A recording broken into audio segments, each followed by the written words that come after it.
The Vocal Studio. Hello, everyone, and good morning. Welcome to the Vocal Studio Singapore's podcast, Find Your Inner Voice. We talk about the voice, singing, music, coaching, and life around it. And today, the Vocal Studio Singapore, we have a very, very special guest with us, a well-respected guest in the Malay community and also non-Malay community in Singapore, in the region of Malaysia and Indonesia. Okay, but today we're going to be touching about the context of Singapore, and he goes by the name of Zubir Abdullah. And we understand, Encik Zubir, that your name, in front of your name, we have the word Tun Zubir Abdullah. And Tun Zubir Abdullah is basically the word Tun. If you take a look online and if you do a lot of research about it, in short, it's called Lord in English. So yeah, that's it. In short, Tun Zubir Abdullah. Welcome to the podcast, Encik Zubir. Thank you. Assalamualaikum, and thanks for having me. Alhamdulillah, inshallah. Okay, so Encik Zubir, he's going to be sharing with us about his experiences, right, in the Malay music. He has been in the Malay traditional music for over 30 years. I'm 29 this year. So he has been in Malay music for 30 years, and he's the person for us to go to understand more about the culture of Malay music in Singapore. All right. So, Encik Zubir, we have Singapore in Malay music. We have Singapore, Indonesia, and Malaysia.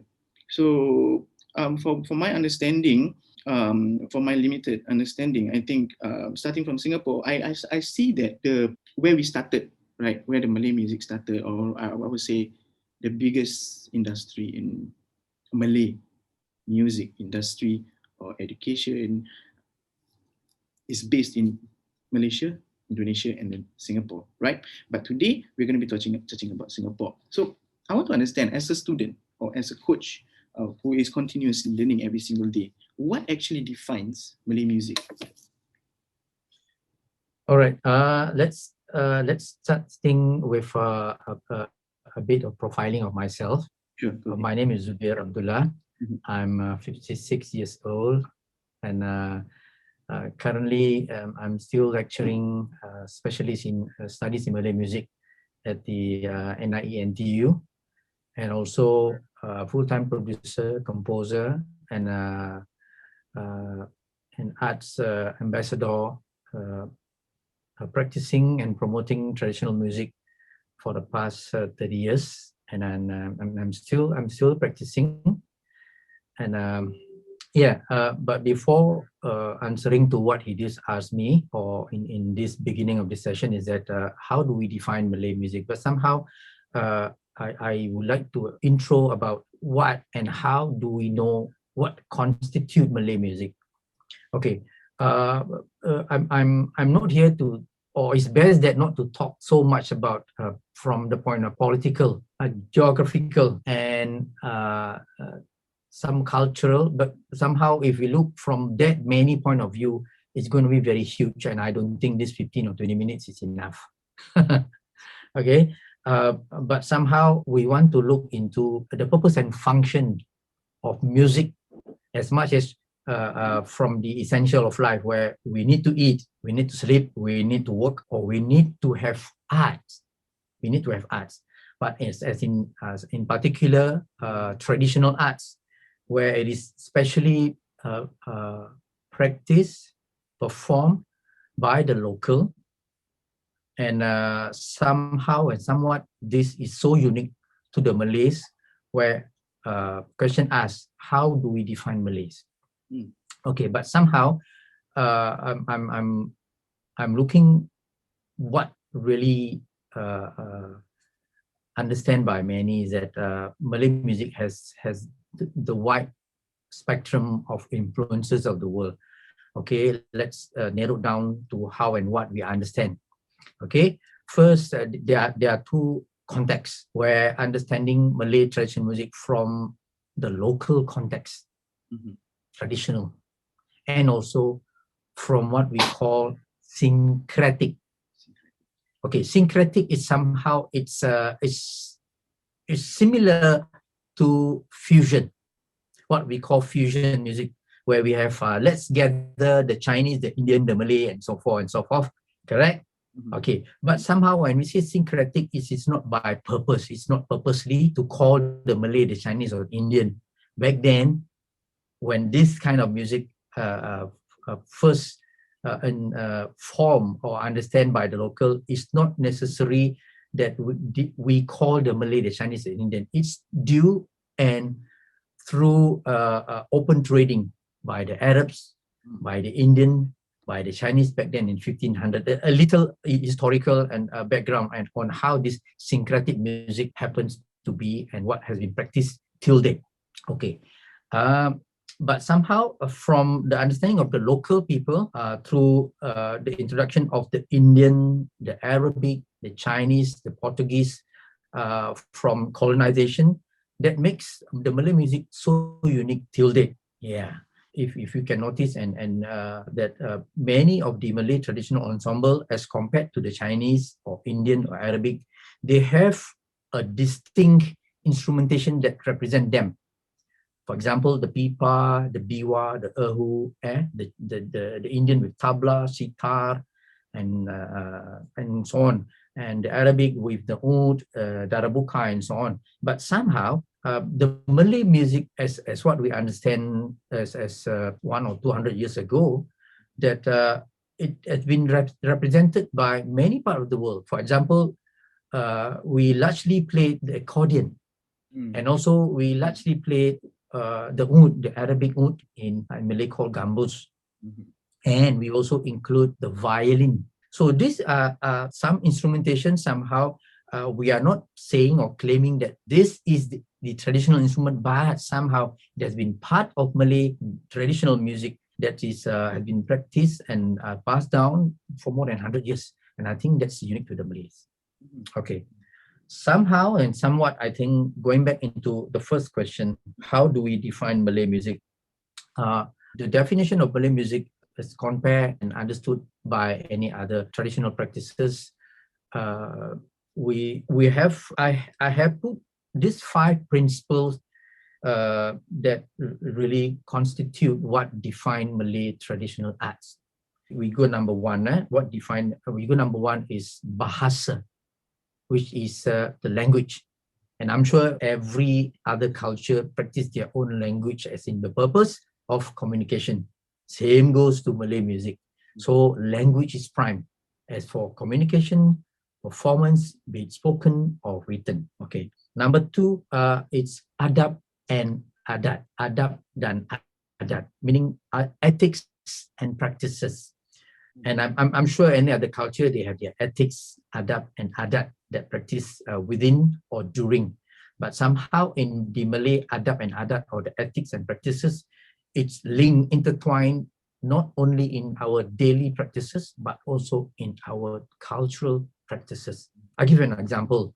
For example, the practice of tumpang lalu, meaning having to bow down a little bit of your body as we make going across an elderly or in the middle of a group of people, which I think it is just not right or not nice having to dash across a group of people. But somehow in this practice, it's still practiced in our traditional arts. Even in our traditional dance, we have that ethics or adab and adat practice in our traditional performance.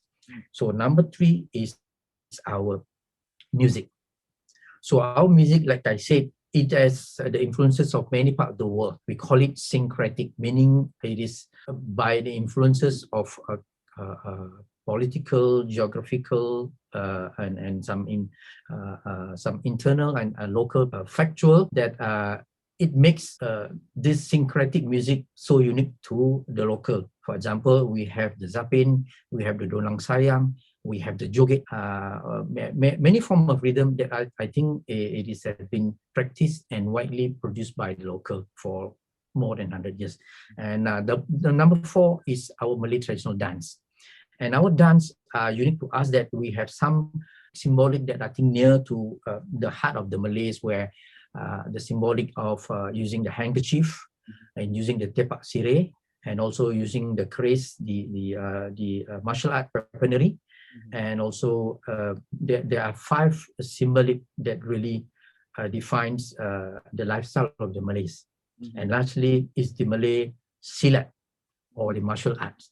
For example, I think looking at the MMA or the boxing or kung fu or tai chi or otherwise, so I think they have their own trait by itself, by nature. But somehow looking at the Malay traditional arts, silat, it's unique to us. So I think having to put all these 5 principles that completes the understanding of how to start defining the Malay traditional arts from understanding these 5 principles. Yes, I think let's not, like what you advise, let's not go out of context. Yeah, I mean, Go we out of are context. and how we use Exactly. use the music, the way of singing. Because over here, when we say bahasa and language, basically bahasa, how we Malay use our language to communicate to the masses and also our family is very ethical, very rich, right? So we input that into our music. So let's talk about the music itself. We use this music about the for tarian, for silat, Yeah. right? Yeah. So in context actually. So there's a soul in it. Am I right to say that? There's a soul in the creation of this musical instrumentation, in suara. Suara is voice, in the voice, how you execute it. So there's many elements we can touch on. So which brings me over to your music. I believe as a younger generation from where you were born and I were born, we are 2 different generations. And it's really nice for us to sit down and speak about this because it's very educational.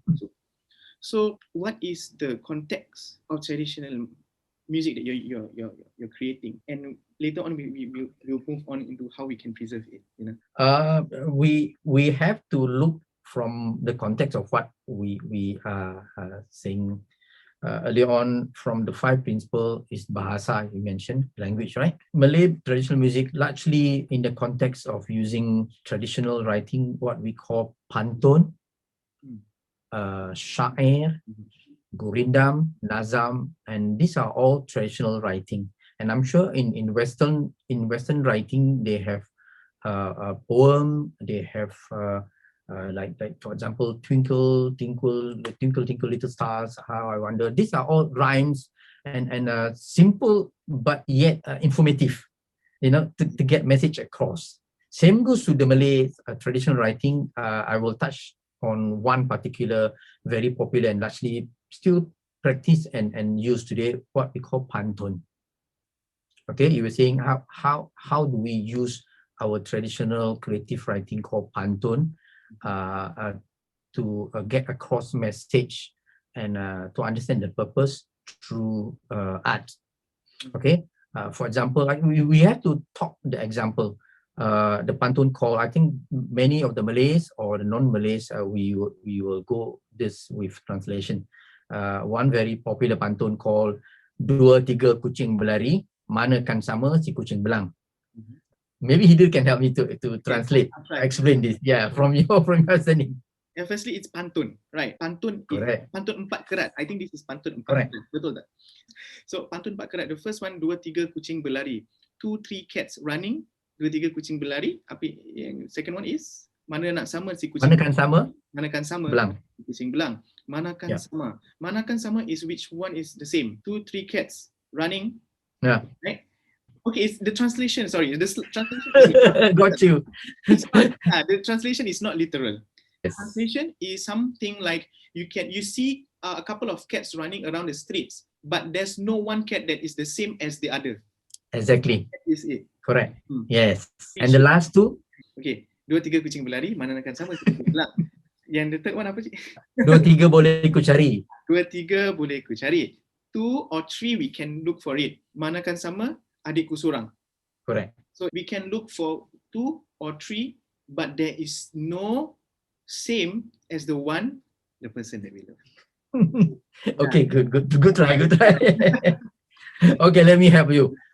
The purpose of pantun actually it's a lyrical or linguistic intelligence For example, it's like when I say in this generation now, when I say I love you or I hate you, this is directly.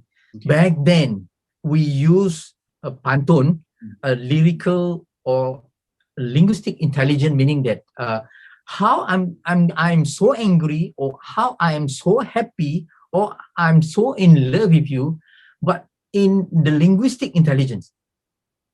So that's the purpose of pantun.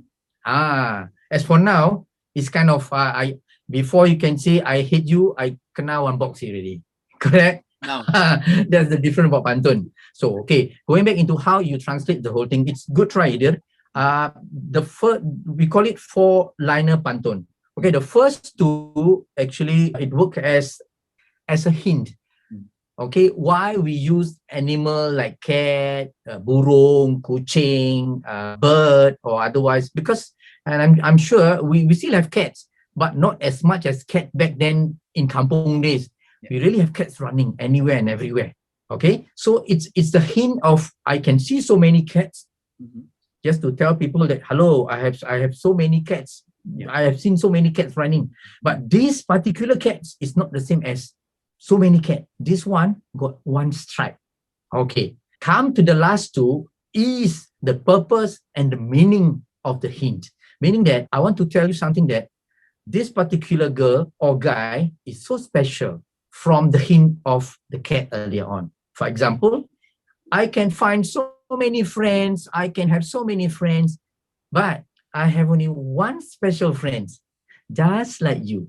Yeah, indirectly. So that's the linguistic intelligence. Rather than, hey, hello, miss, I like you so much. Cannot, right? Cannot. Back then, we cannot do like that. it's out of Yeah, respect that's the how you thing. present Exactly. yourself as an individual to someone else, right? Exactly. Good.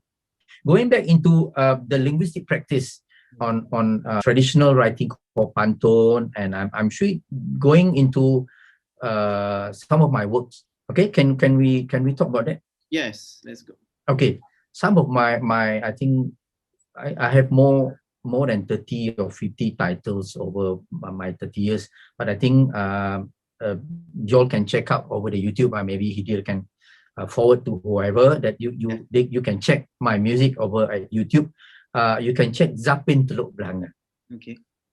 Okay, so the purpose and reason behind Zapin Teluk Belanga, it comes a long way. I think first time composed back in 1998. Wow, Wow. 1998, 23? 1998. No, 1998. I was 1998. 6 years old. Yeah. I Yeah. haven't started singing yet. I started 7. Okay. So the approach of me writing Zapin Teluk Belanga using a traditional writing called pantun. Okay. Okay, pantun. Like what we explained earlier on, using the quatrain, what we call it in English called quatrain pantun. Okay, and the content and context of Zapin Teluk Belanga, obviously the title itself explains a very historical and popular place, still exists today, Teluk Belanga. And I'm sure that's the best, just right to write on, or to remind and to be remembered of our past history way back during the Sultanate era. And I think moving forward, our colonization and after our independence, and Teluk Belanga exists today till date. And I'm taking a very local context, looking from the places around or within Teluk Belanga, like Belakang Mati. Back then, it is called Belakang Mati. It's an island. And I'm sure for the younger generation, you all, it's a must to know. Yeah. Okay, because Belakang Mati. Belakang Mati means what, Hidir? Can you help me to explain the rest? Okay. Literally, never mind. Okay, literally. Belakang mati is behind dead. Literally. Oh wow. Yeah, literal translation. But I think from school, if I can recall what my teacher spoke to me when I was primary school, the pirates came over to the back of the island and I think killed a group of Malays back then who was living there. Correct. Yes. It's a very bleak and black history way back during the 1940 early or the late 40s, 45, where during the Japanese occupation, correct? The old, the weak, and the wrong, or whatever, whoever, they were brought over to the island called Belakang Mati. But somehow, if we are to remember a bleak and black history of Singapore by calling Belakang Mati, it's just we are not moving forward, correct? So I think our independent government have made the decision that let's change Belakang Mati to what is today called Sentosa. Yes. So yeah, we are in the constant change country where from the bleak and black Belakang Mati to become Sentosa, meaning blossom, prosperous. Yeah, it is today. Sentosa is prosperous with Resort World. Yeah, a lot of things happening. Yeah. So it makes sense. With the change, we are moving forward. Yeah. And also remembering of what I call Pasir Panjang. Okay, the reason I bring up all this Belakang Mati, Sentosa, Teluk Belanga, it's about to remind and remember our past history, but it still exists. So this is indirectly, I'm recalling back the old traditional history to be recorded in traditional form of music, but in a very important documentation. Wow. So I think that's answered you exactly. Yeah. How do we, correct? You want to recall how to document from this one song itself is the whole sum of the whole history, new recording, documentation. So it's special. It's very, very special to see in one recording how it sounded like last time, and then we preserve or re-record the songs into today's context. So the people of today can hear how it actually sounded like last time. Right? Am I right to say that? Correct. Yes. Okay. And I can always have any other traditional recordings, but why I choose to write local history, and I think I'm not a historian myself, but I'm just a normal traditional artist, but somehow very much has been produced by the authorities or the society.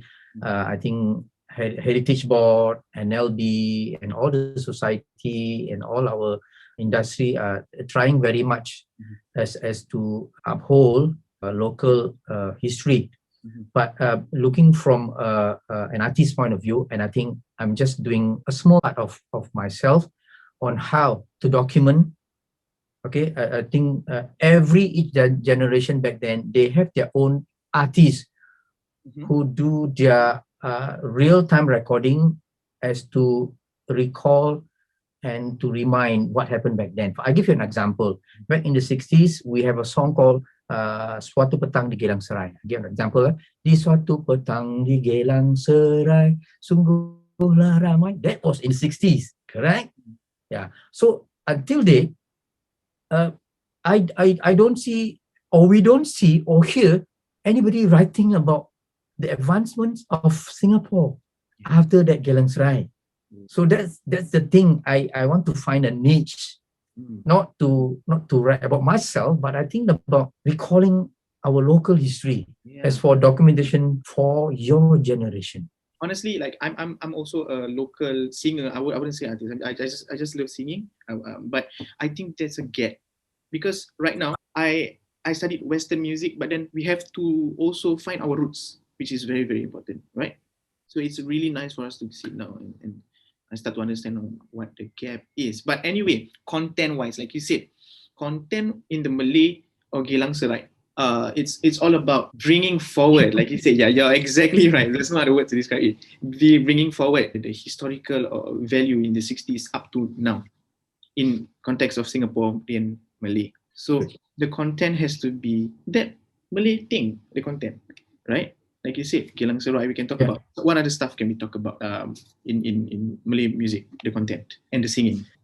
Okay, going back into my Zapin Teluk Belanga, it uses the approach of pantun. Okay, maybe if you have time, Hidir or friends from the Zoom connection, you can have time to watch my any other videos on YouTube. There's a few titles. Traditionally, on local historical places like Zapin Teluk Belanga, Zapin Kampung Melayu, Warisan Bintan Pulau Jengat, Laluan Dagang Tanjung Pagar, Gelang Serai. All these places are still exist. So like I said, I'm not historian. If you, I don't know whether I should ask you, do you still reading? I don't think so. Not many people still read. Yeah, we have libraries, they go digital. But how many of us still reading? Okay. Not many. Never mind. But then again, but we still need to remind people. We need to remind history. We need to remind a lot of things. All need to be reminded. But I want to take this a reminding set of mind through culture. So that's my niche.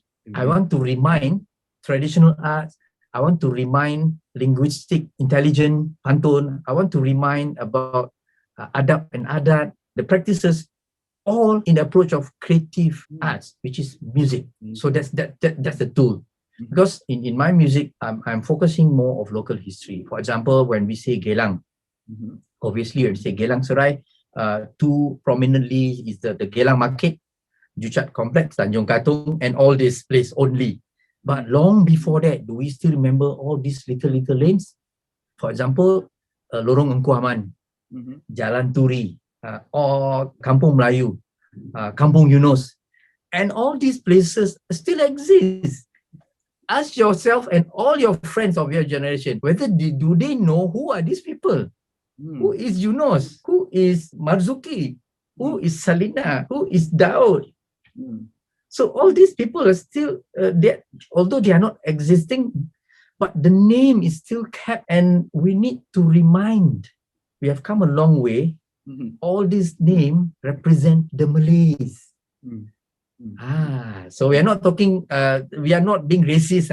Why we have the Tantuk Singh, where we have the Ramasamy, they have their own history, they have their own background. Yes, correct. But we need to tell ourselves that, hey, our history is so huge and so big. Let's talk on.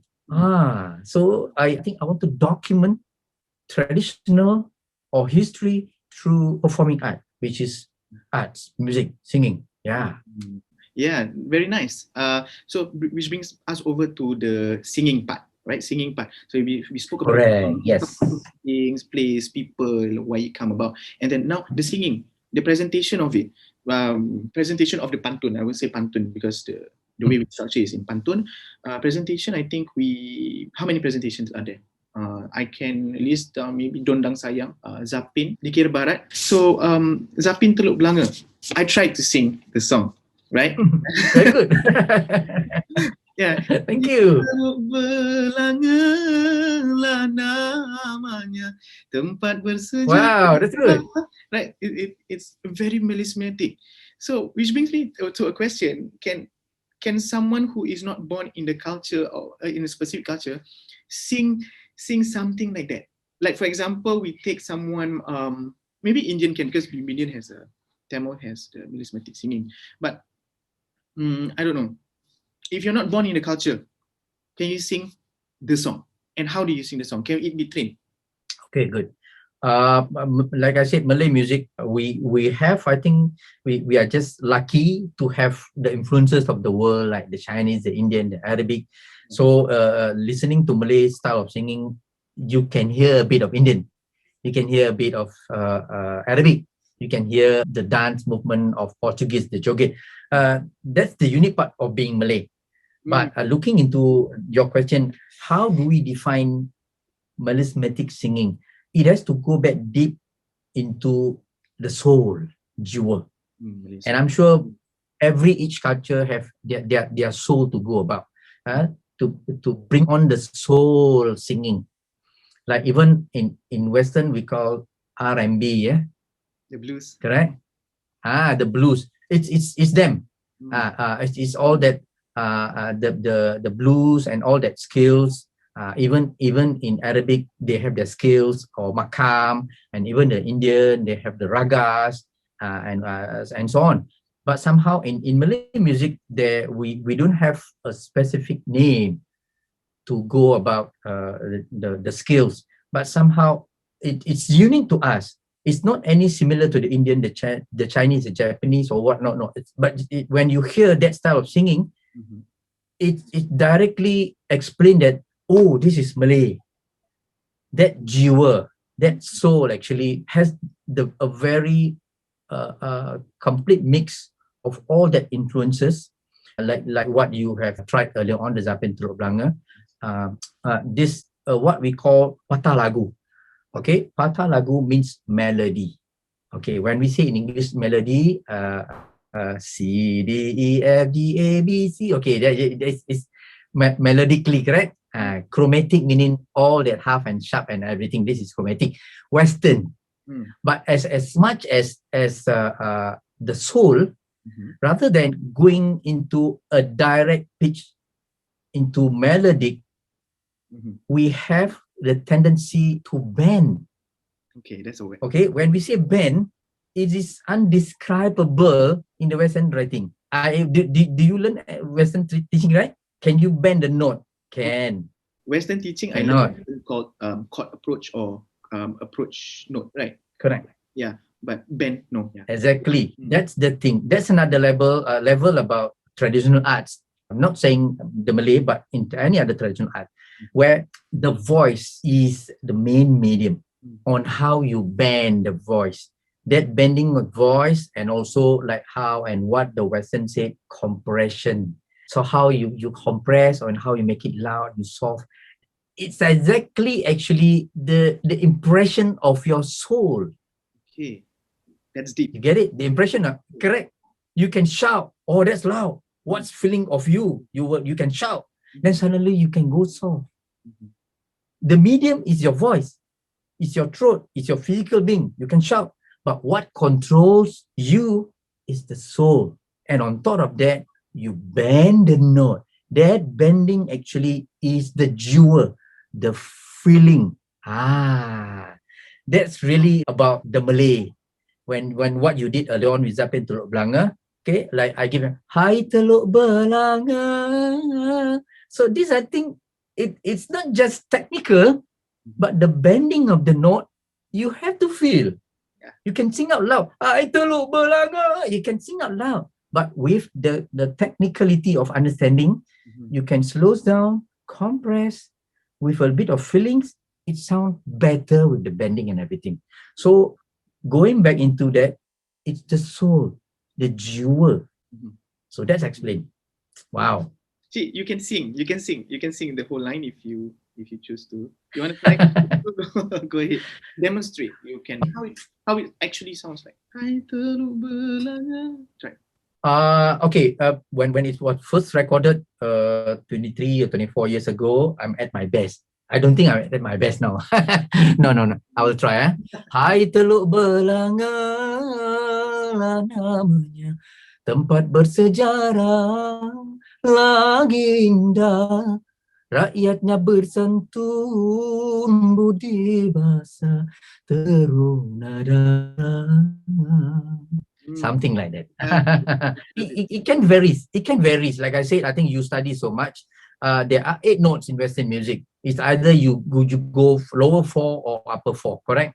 You can split from your training. You can split lower 4. It's not necessary to have the same melody sang over many times. But I think being creative, you can try to sing any 4 lower or going back to the middle of the song, or any 4 higher going back to the song. I think you have heard what I did was earlier on a different variation, correct?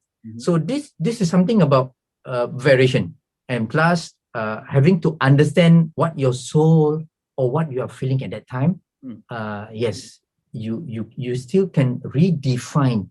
You can redefine the feeling from the technicality understanding. And I think this is also a practice in your study, correct? Yeah, from C to C is 8 note, correct? So there's only 8, but somehow you can split that 8 into instead of your 1 to 5, how to go 1 to 5 and 1 to 6. So these are the things. Yeah, these are the things. Yes. Okay, these are the things that define how creativity really affect the soul. Not technical. This is not technical. Okay, like I said, what I've sang earlier on is the different style that I used to sing. Mhm. Technicality is one thing, but when I feel like I think I want to, I feel So to different. sing a different style. Yeah. Yeah, correct. It's the feel. Yeah, that's the jiwa, the Melayu. Correct. It's like invisible. And I think you sing it well just now. Very good. Thank You you. sing it well. Wow. Thank you. Okay. Next, advice for this, for us, for everyone who's listening to the podcast. We touch on a lot of things, right? A bit about the historical practices, about Malay, the five principles, the soul of Malay, the content of Malay songs, how we execute the notes. Like you say, it's not the notes, but it's how you execute the notes. So that, I think that is actually another level of singing, a really different touch of it. Next, if let's say we are learning all this, like, what is the advice that you think is best for us? Maybe what I think right now is maybe if you want to learn singing in a Western context, maybe somewhere along a line of balance. Because the other day you spoke to me about balance. How do we balance it? Okay. Looking from your background as an artist, a singer, as a vocal coach, and also a practicing artist, I think you have the best of both worlds. Looking from your Western training, you are a learned person. Very good. That's very good of you. But somehow going into traditional arts, something that it is not so much of a written practice. We don't have so much of written practice, meaning not so much of documentation. That's a sad thing about Malay culture. I don't see or don't find any much, nobody writing about how to sing. But it's about time. It's about time, somehow, somewhere, someone need to write about this. Okay. Going into your question, how do we go about the training and learning traditional singing? It can be done. Like, I think I have this philosophy I always use with my daughter Fatina Mira. Talent alone is not enough. You have to pair it with knowledge. Okay, you all are talented in your generation, but somehow what makes you even better on top of your talent is your knowledge. Correct? Because having knowledge is that will better you understand on how to go about, and through knowledge that will inspire you beyond your understanding of your passion alone, meaning your talent is gifted talent, but knowledge is something to be passed on from or by the learned people. So going back into traditional music, we don't have any writings, not so much about traditional writing, but it's best that you seek some advice, help, or start finding people who are still in the practice traditional singing. Maybe myself, or we have a handful of artists, even the younger one, Elfie Ismail, who else, Rudy Joharnain, and a few other younger pop artists, but who can sing traditional well. Okay.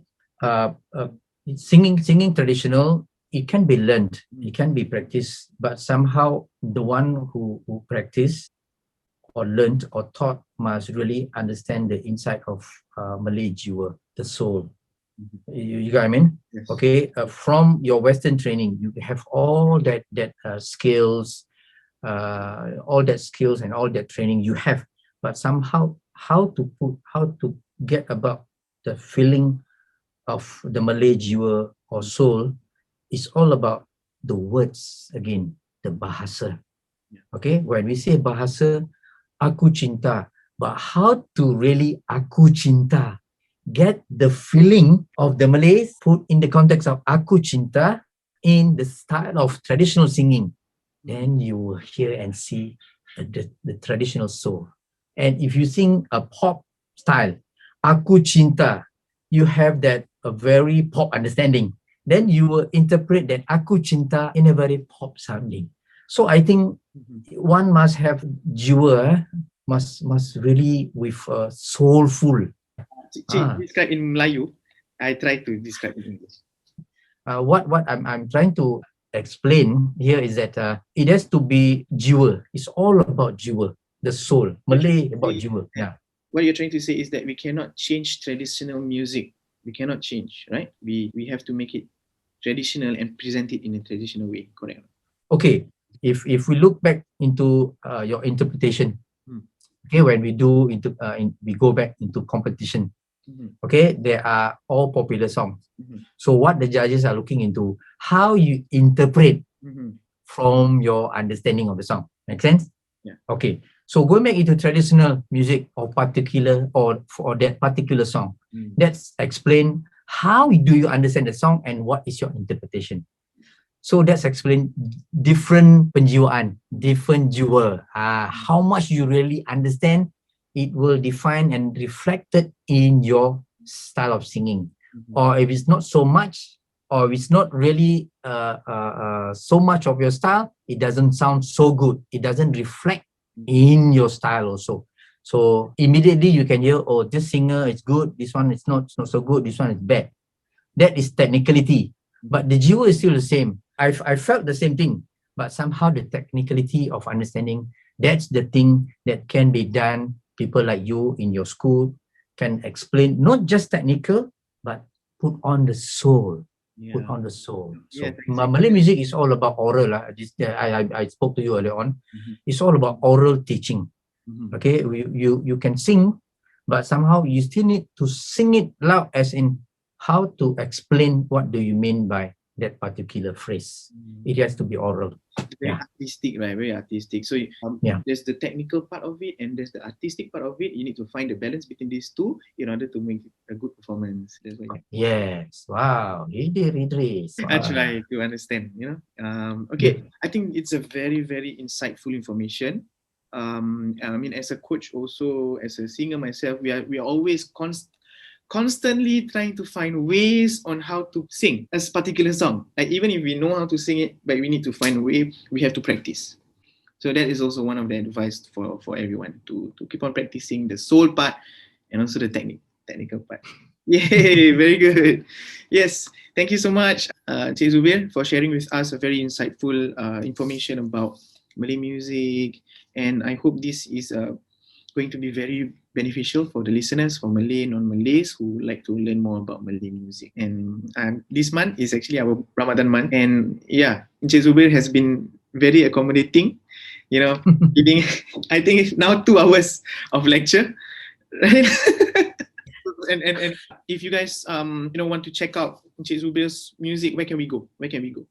YouTube? I don't have so much of visual. I don't upload so much. I don't really put up my music, but somehow people who record my performance back over 10 or 15 years, you can check on YouTube, people covering my music, people like even local artists singing my popular music, people abroad, back in Indonesia and Brunei, people over the world singing, dancing and playing to my music. And I think that's an honor thing that I need to share. Like I said, it's not about me. When that have the influence of others to sing this particular music, and I think I have done my purpose. I've done my purpose. Not putting across my name, but putting across the purpose of art in context of traditional, but making people knowing the traditional arts, but in the context of local history, but singing the Zapin Teluk Belanga. Wow. Zapin Teluk Belanga have traveled the world. Yeah, correct. Just from one title, Zapin Teluk Belanga have traveled the world. When I say travel the world, you can check.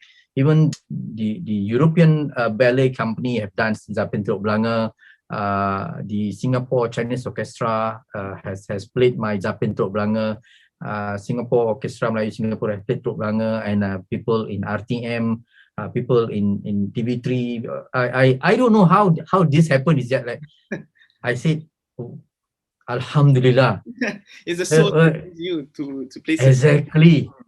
Looking into from my monetary return, copywriting, I can earn millions. But I think that's not my intention and purpose. That's not my intention and purpose. I think the purpose, the word that we used earlier on, purpose. The purpose is to share the local content, local history, traditional arts, documentation. That makes sense to all of this zooming already. Alhamdulillah. Yes. Wow. Nice. Okay. Yes. Once again, thank you so much, Encik Zubir. I hope you have a good Ramadan, full of Inshallah. barakah. And thank you so much to your daughter also for giving us the opportunity and introducing me to you, giving your contact to me. So yeah, that's it. We wrap it up. The vocal